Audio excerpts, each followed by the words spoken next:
stimule la réflexion, nourrit le dialogue. Cube. Montréal pue, et ça pue partout, là, dans tous les quartiers. J'entends déjà les gens rire dans leur voiture. Tout le reste n'est que fumisterie. Donc, on veut un monde qui sent l'eau de Javel. Un monde blanc, sans défaut. Rémi Villemure. Quelle intro incroyable. C'était Bonjour prêt, Rémi Villemure. Oui, c'est Salut, très Pierre. bon. Mais tu disais, le Montréal pue. Mais moi, ce que je peux te dire, c'est qu'actuellement, je m'inquiète énormément, oui, un peu de Montréal, mais je constate les allers-retours de différents premiers ministres. Daniel Smith d'Alberta qui est allé voir M. Trump à Mar-a-Lago. Est-ce qu'on doit se cotiser pour payer un ticket pour la Floride à François Legault? Ben, moi, je sais que habituellement les Québécois ont des bons deals pour aller en Floride avec les compagnies aériennes. Donc, j'espère qu'on n'a pas besoin de faire ça. J'espère qu'il y a juste besoin d'appeler Sunwing puis qu'il y a un beau petit siège réservé, le siège FL dans la rangée 101. Oui, mais en fait, au cégep. en tant qu'ancien président d'Atransat, il devrait avoir quand même quelques bonnes affaires de ce côté-là. J'ai entendu dire qu'il est parti en claquant la porte, par contre. Oui? Fait que peut-être qu'il y a au contraire de très mauvais prix. Bon, ben écoute, mais honnêtement, je trouve que c'est un sujet très intéressant que tu nous apportes aujourd'hui parce que c'est vrai que c'est préoccupant de voir que le beau Canada uni, là, mais là, on le voit, là, devant la visite, là, le roi est nu. Devant le premier ministre, en tout cas, lui est nu. Et on est là avec toutes nos dissensions. Puis il y a des gens qui vont essayer de négocier une espèce de sauf-conduit. Mme Smith, on se doute bien qu'elle s'entend bien avec quelqu'un comme M. Trump. Mais il ne faut pas lui laisser le terrain. Là. C'est le temps de trouver une manière d'unifier nos intérêts. On est quand même encore au Canada, nous autres, là, malheureusement. Oui, mais moi, la science-fiction, je vis pas là-dedans. Je vais t'expliquer ce qui se passe, Pierre. En fait, dans un scénario normal, quand l'intégrité territoriale d'un pays est menacée, puis c'est exactement ce qui est en train de se passer, eh bien, tu as un élan patriotique qui s'exprime. Prenez n'importe quel pays au monde, prenez son pays voisin, imaginez un scénario où le pays A menace le pays B. La raison pour laquelle ce sont deux pays, c'est qu'ils ont des cultures qui se distinguent, des identités qui se distinguent, sinon il n'y aurait pas de frontières entre ces deux pays-là. Alors moi, je m'attendais à une espèce de patriotisme canadien. La semaine dernière, c'était plutôt pathétique. On avait, par exemple, François-Philippe Champagne qui n'avait toujours pas renoncé à se lancer dans la campagne et qui disait on peut quand même pas se passer d'un partenaire économique. Donc là, je me disais, wow, on nous parle d'économie et de commerce. On nous parle pas de langue, de mœurs, d'histoire, de pratiques, de culture canadienne. Mais bon, ce sont les libéraux de Justin Trudeau. J'étais pas très, très surpris. Chrystia Freeland est allé à peu près dans le même sens. Ensuite, il y a eu le chef du Parti libéral. C'est passé ma prédiction. Charles Milliard, qui... c'est intéressant. D'un autre sujet, il y a des jours où je me dis que c'est peut-être aussi Pablo.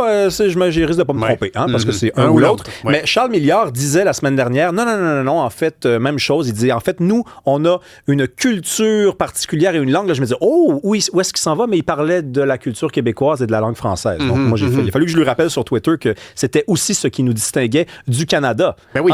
Bon, alors là, tu vois qu'il y a un manque de substance. Et là, j'attendais des anciens premiers ministres, parce que des fois, d'autres époques, d'autres mœurs, peut-être un peu plus de sagesse, et je suis déçu. Ben oui. Parce que le seul qui aurait peut-être pu rencontrer tes attentes, c'est M. Mulroney, qui est décédé. Qui est décédé. Je pense que ça aurait été effectivement le seul qui aurait baragouiné quelque chose. Écoute, prenons Jean Chrétien, qui, il y a quelques jours, publie une lettre ouverte. Il a 91 ans, Jean Chrétien. Et franchement, je salue la forme dans laquelle il se trouve. Quel homme, parce qu'il est vraiment en shape, comme on dit, et comme il dirait lui aussi.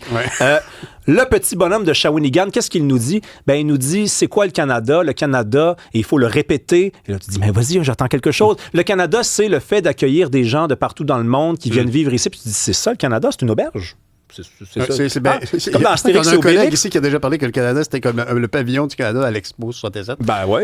C'est à peu près ça. Ben, tu sais, quand tu lis Astérix et Obélix, puis qu'ils sont pognés dans la neige, puis qu'Obélix commence à avoir faim, puis qu'ils voient au loin un petit peu de fumée, c'est une auberge. Ben, c'est ça, le Canada. Si j'écoute Jean Chrétien, qui a quand même été premier ministre pendant longtemps. Ben, c'est la vision libérale. Ils ont sculpté cette image de Suisse nord-américaine avec un multiculturalisme où tout le monde est bienvenu pour contribuer à l'essor. Oui, mais évidemment, le Québec se distingue dans son accueil, dans son projet. C'est un projet de société différent. Puis ça, évidemment, c'est toujours tenu à l'écart. Mais actuellement, c'est très interpellant comme souverainiste, comme défenseur du Québec. La situation actuelle, il va falloir tisser des alliances avec les autres premiers ministres des provinces et territoires au Canada. Parce que sinon, pour le moment, là, il faut qu'on fasse front commun avec ces gens-là. Comment on fait?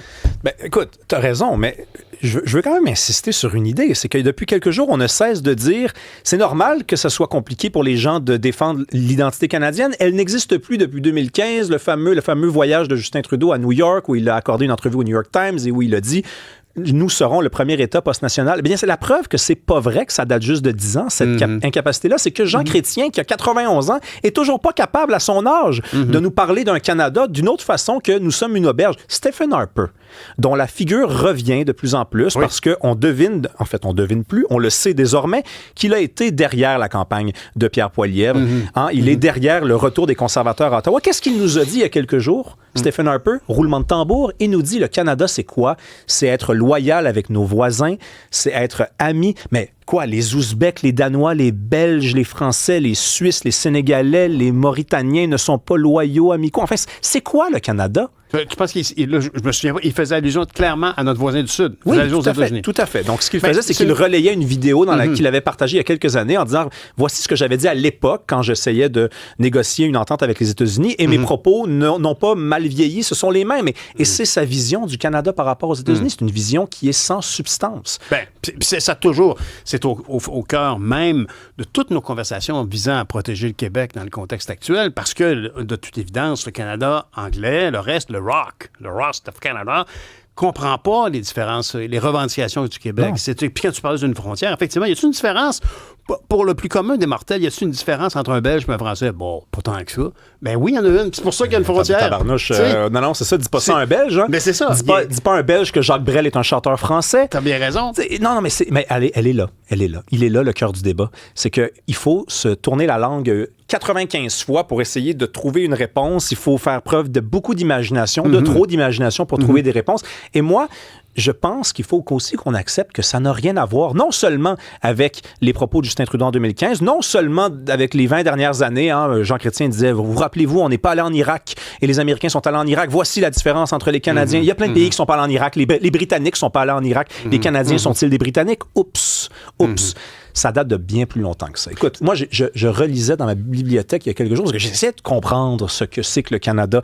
Et on pourrait me reprocher, à moi qui suis souverainiste, je le cache à personne, de me moquer un peu des Canadiens ces temps-ci, parce que ça fait des années que je dis qu'ils n'ont pas d'identité claire. Et là, c'est assez manifeste. Même les Canadiens le disent, Pierre. Il y a un historien canadien-anglais. Rappelons que Mark Carney est allé faire sa première entrevue où? Aux États-Unis. C'est la preuve, c'est la meilleure place à faire entendre par les Canadiens anglais, aux États. Et quand on lui a demandé si le Canada allait devenir un 51e État, il en a ri. Il riait, parce que c'était un show humoristique, on le dira. Mais quand même, ce n'est pas une question drôle. C'est pas censé être drôle. On est censé être capable de regarder l'animateur en droit dans les yeux en disant on ne niaise pas tout ça, nous autres. Sauf parce que moi, je pense qu'il y a beaucoup de Canadiens. Oui, je sais que les sondages disent l'inverse, mais je suis sûr qu'il y a beaucoup de Canadiens qui voient un peu les États-Unis comme une mère patrie, comme la référence. En tout cas, au niveau culturel, c'est certainement le cas. Il y a beaucoup de provinces canadiennes où le taux de pénétration, par exemple, des bulletins de nouvelles américains est supérieur aux nouvelles de CTV, qui est un réseau canadien. Mais tu me devances, Pierre, parce qu'il y a un historien dans les années 80 qui a écrit un livre qui a finalement été réédité. La dernière édition du livre date de 98. Son nom, c'est Jack Lawrence Gradenstein. C'est un historien juif canadien. Et c'est pas important, mais il a écrit un livre qui s'appelait comment? Who Killed Canadian History? Et comme historien, il s'appuyait sur des données, des sondages, des témoignages de jeunes élèves dans les écoles secondaires canadiennes anglaises. Il leur demandait qu'est-ce que vous regardez le soir à la télévision, qu'est-ce que vous lisez. En quelle année, ça? On est dans les années, donc l'enquête commence dans les années 80, le livre est publié dans les années 90. Justin Trudeau a mon âge à l'époque, là. Ça n'a rien à voir avec Justin Trudeau, ce qui se passe en ce moment, ou très peu.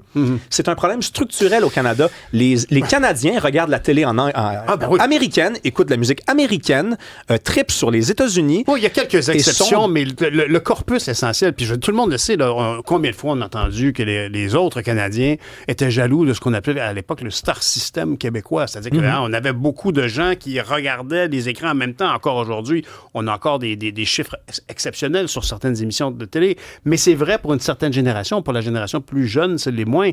Mais c'est ça qui est problématique. Mais moi, en ce moment, ce qui me préoccupe, c'est comment se représenter auprès des États-Unis.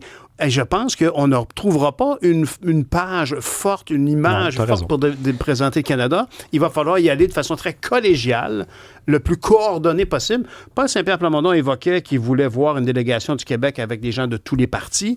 Il y a des gens qui l'ont demandé, mais Jean-François Lisée l'a écrit d'ailleurs en disant, puis je le disais moi-même d'ailleurs pendant les fêtes avec Stéphanie Touga, le Canada doit se représenter avec des représentants de tous les partis et de tous les premiers ministres et premières ministres de tous les territoires et provinces. Mais parce qu'on peut pas avec une personne qui les symbolise, cette personne-là, n'existe pas. Et je te rejoins en disant, et ce pays-là, monolithique, canadien, fier... C'est un mythe. C'est un mythe. C'est un mythe. Puis, écoute, si l'heure est grave, et j'ose croire qu'elle l'est, alors, essayons pas d'inventer quelque chose qui n'a jamais fonctionné. Je veux dire, dès les années 60, les gens disaient l'Ouest a ses intérêts, l'Ontario, c'est l'automobile, le Canada, le Québec, c'est l'aluminium, c'est l'hydroélectricité. Bon, envoyons quelqu'un. Et c'est un geste nationaliste normal. Hein. Ça respecterait la logique de François Legault. Non, ça veut pas dire qu'il veut faire l'indépendance que d'envoyer quelqu'un qui dit « je représente les intérêts du Québec ». On a des bons négociateurs.